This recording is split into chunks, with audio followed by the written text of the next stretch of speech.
सर्वप्रथम आप सभी लोगों को जय श्री राधे एवं आप सभी लोगों को शरद पूर्णिमा की बहुत बहुत शुभकामनाएं।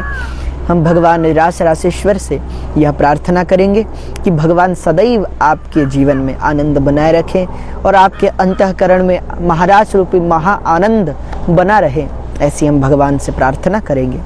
देखिए, यह शरद पूर्णिमा एक विशेष दिवस हमारे शास्त्रों ने से कहा है, क्योंकि हमारे वेद भी कहते हैं कि चंद्रमा मनसो जातः चक्षोः सूर्यो अजायतः।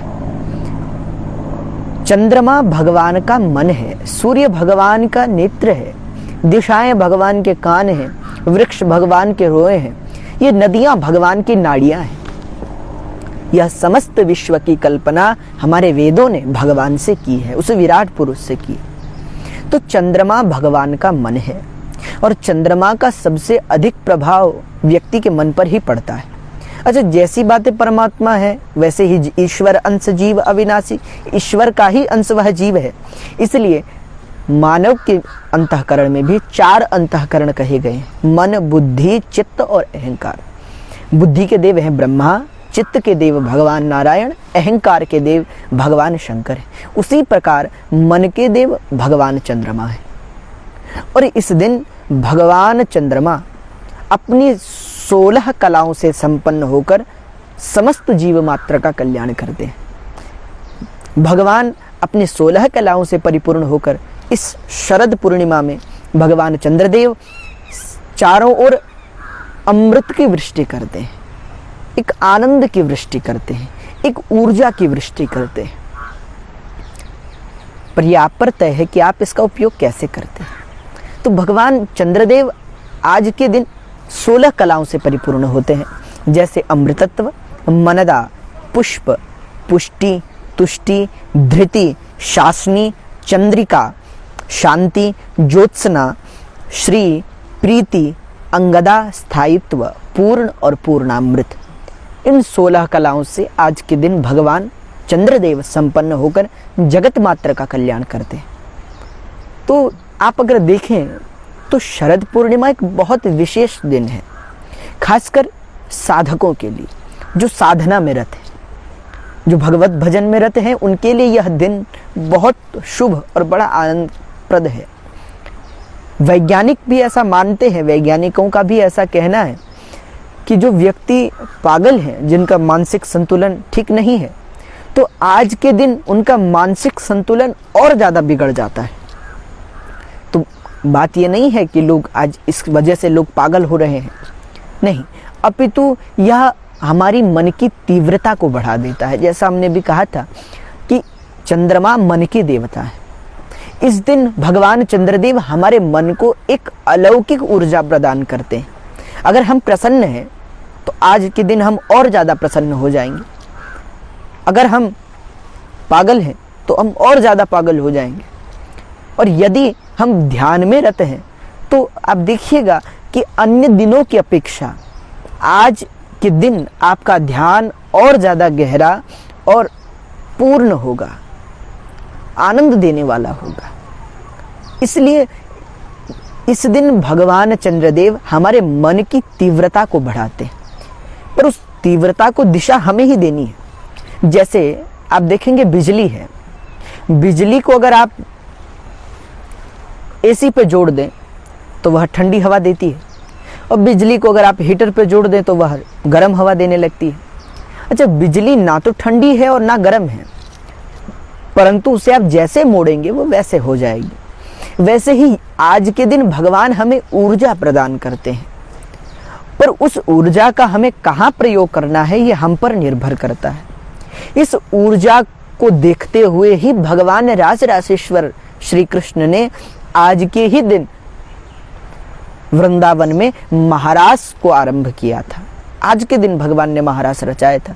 और भागवत में तो कहते हैं कि भगवान पिता हरात्रि शरदोत फुल्ल मल्लिका वीक्षरन्तु मनश्चक्रे योग मायाम उपाश्रिता। आज के ही दिन भगवान शरदोत फुल्ल मल्लिका, शरद पूर्णिमा की शिवरात्रि पर ही भगवान ने महारास का आयोजन वृंदावन में किया था।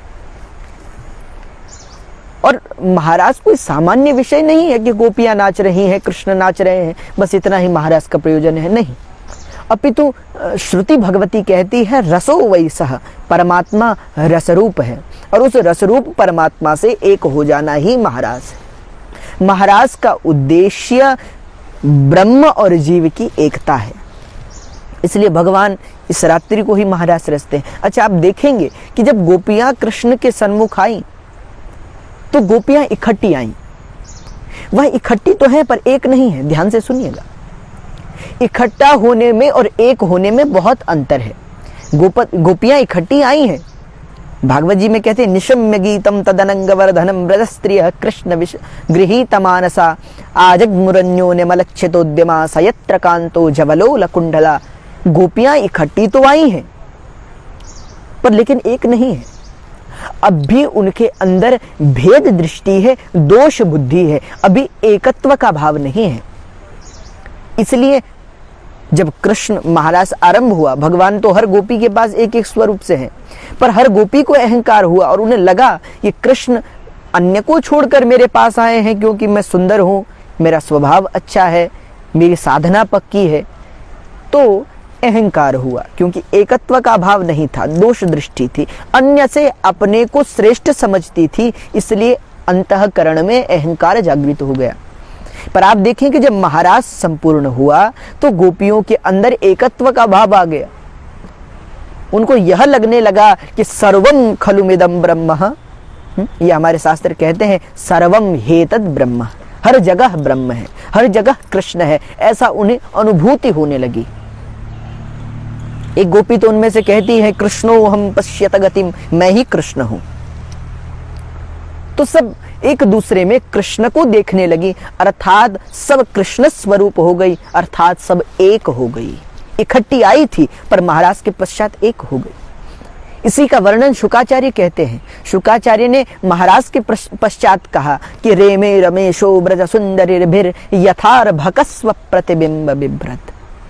जैसे कोई बालक अपनी ही परछाई के साथ खेल रहा हो, ऐसा कृष्ण और गोपियों को देखकर लगता है। अर्थात कृष्ण और गोपियों में अब कोई भेद नहीं, अब जीव और ब्रह्म का भेद समाप्त हो गया, दोनों का एकत्व हो गया, जीव और शिव की एकता हो गई।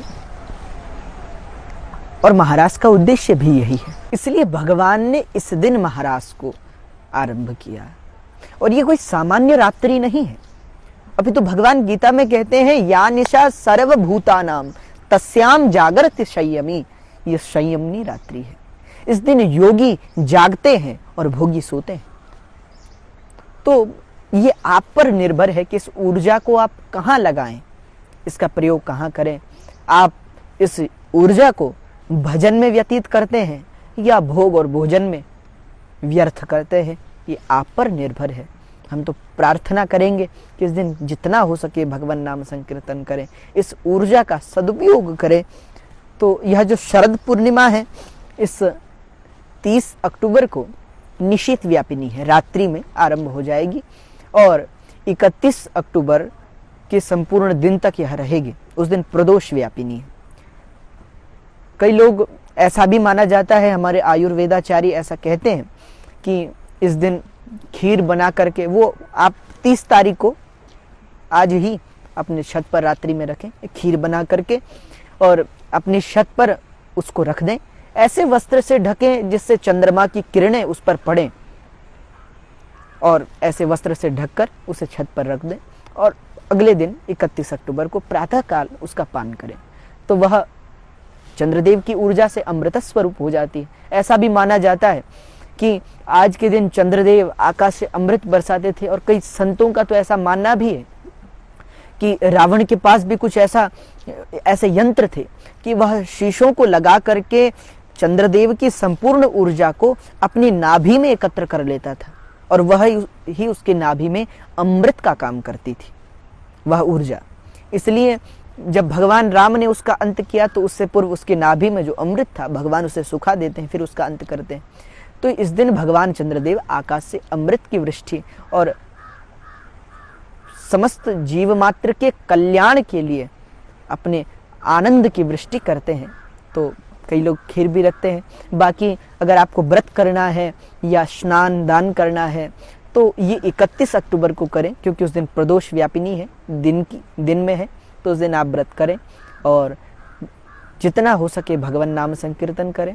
बाकी 30 अक्टूबर की रात्रि से लेकर के और 31 अक्टूबर के दिन तक आप निरंतर भगवान नाम संकीर्तन करें, अपने समय को भगवत भजन में लगाएं और सफ़ेद वस्त्र धारण करें और खूब भगवान नाम संकीर्तन करें और इस समय को व्यर्थ न जाने दें। जितना हो सके कृष्ण नाम का जाप करें, भगवान नाम का जाप करें। और हम भी प्रार्थना करेंगे कि भगवान सदैव आप सभी लोगों का कल्याण करें, आप सभी लोगों पर अपने प्रेम की वृष्टि करते रहें। और जैसे भगवान वृंदावन में रास रचाते हैं, वैसे ही आपके अंतःकरण में भी ऐसा रास रचाएं कि अंतःकरण के समस्त पाप ताप संताप का नाश हो जाए और एक अनंत अद्भुत प्रेम का निर्माण हो जाए। ऐसी हम भगवान से प्रार्थना करेंगे। इसी के साथ जय श्री राधे।